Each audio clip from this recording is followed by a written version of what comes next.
So I'm Devon Johnson. I'm an associate professor of marketing here at the Feliciano School of Business, Montclair State University. And I want to share with you a recent study I did and a paper I wrote, which was published in the Journal of Research in Interactive Marketing. It's a study I did with some colleagues, Laurent Mizouliak of Trinity Business School, Dublin, Ireland, Debika Sihi of Southwestern University, and Deborah Zahe of Edwards University in Texas. It's turned out to be a really great study. We interviewed marketing executives in two countries, in Ireland and in the US, and we were trying to discover just how were they doing in implementing and using data and analytical techniques to make strategic decisions.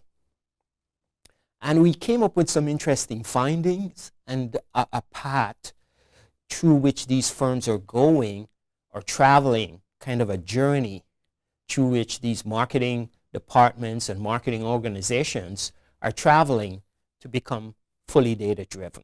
We did 15 executive interviews, extensive interviews, ranging from between 45 minutes to as much as 90 minutes.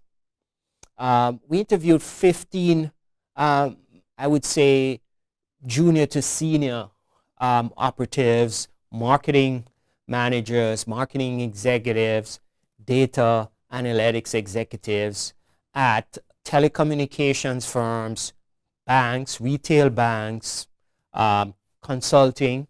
The first thing we wanted to investigate was, what does big data analytics mean to marketing managers?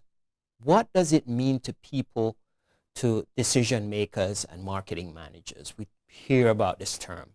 And what we found there was that very often it meant tools, right? It meant that we were doing Google Analytics. It meant that we were downloading data and we were analyzing it. We were doing some segmentation. So it meant that they were using very often some turnkey solutions, Tableau. A second thing that we looked at, question we wanted to find out is, how are firms, what's the path, what's the structure of implementing big data analytics, right? One of the things that came up here is, who are the champions within the firm of implementing big data analytics? What do we mean by big data?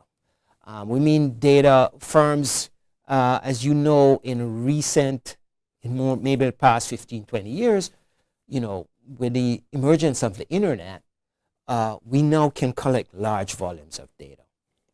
So we have much more data in terms of the volume of data that we get, the velocity at which it comes at us, very fast, via the internet, instantaneous. We can store that data, and the variety of things we can collect data on now. Another question we were interested in, as I said before, is, different companies we spoke to were at different levels or stages of making decisions on big data analytics. So we wanted to be able to detect across these interviews, including the interviews with consultants, whether we could identify certain stages. After doing the interviews, we came up with 5 stages that reveal certain types of activities that these firms were engaged in or were not engaged in. Additionally, there were certain pitfalls we were likely to identify at each stage that could impede the rate at which the firms got to the ultimate end of being totally data-driven in their decision-making process. So I'll just briefly run through. The first stage we identified is stage 1 is sprouting. We call that a sprouting stage. At this stage, very often you have a junior level person experimenting with kind of turnkey analytical tools like Google Analytics, SPSS, Tableau, and so on. They're often doing segmentation, they're tracking websites in particular, and they're sharing this data. But the organization might not be totally as responsive yet. However, at stage one, they eventually generate enough excitement that the organization moves to stage two, what we call a recognition stage. And at the recognition stage, there's more intense use of data. In transitioning to stage two, however, very often the pitfalls that firms run into, they say, yes, big data analytics is relevant and interesting. Let's get more from a marketing research or advertising agency, in which case they abdicate engagement, and this stymies the department's ability to learn. So they start getting things from outside rather than building this inside capability. But eventually they get to recognition stage of stage two, and there's more use of social media and so on, and that generates further excitement and interest of top management. And so the organization starts moving to stage three, which is we call the commitment stage.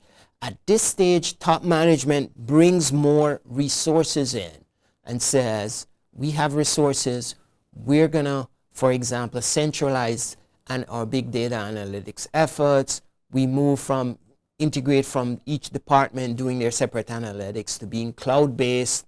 We bring more software in, enterprise level analytics. There's more cross-functional teams and so on.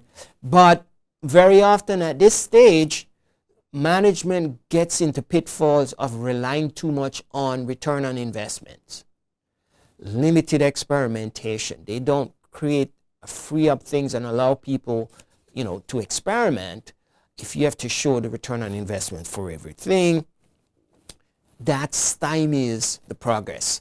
Also, over-centralization, in which case things get shifted and centralized, the departments feel left out. So these are things we have to pay attention to. But if you're successful at that stage, then you go to stage four, which is the culture shift stage.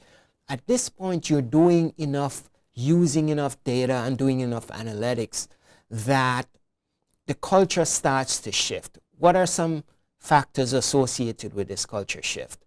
People with analytics capabilities become more dominant and influential in decision-making process. People use terms like, do you have the data to back that up? There's more what we call A/B testing, where we have to prove that the proposed new initiative is superior in performance to the current, right? So the data has to show that, and even if a junior person shows that, their argument will eventually win over a senior person. So what you see is data becoming more central to the decision making and the culture embracing data more. But there are pitfalls that the firm can fall into here as well. One is the failure to clarify the relationship between brand and brand creativity and data. In other words, are you very clear about what your brand is, and will you sacrifice your brand decision because you have data that points in a different direction? This is an issue that managers have to pay attention to. Now, what you see here though is, this culture shift takes place, and then the firms move to the ultimate stage of data-driven marketing, right? Where there's much more precise segmentation going on, much more precise estimate of customer lifetime values. There is more machine learning. AI becomes playing a bigger role. They've brought in more experts. There's more cross-functional use of big data analytics, much more informed decision making, much more use of data warehouses, integrated data, use of third-party data, so you can have a 360 view of the customer. At the time we did the study, which is about 2017, 2018, only really large companies and new companies that primarily had a big data analytics decision had actually reached that ultimate data-driven stage.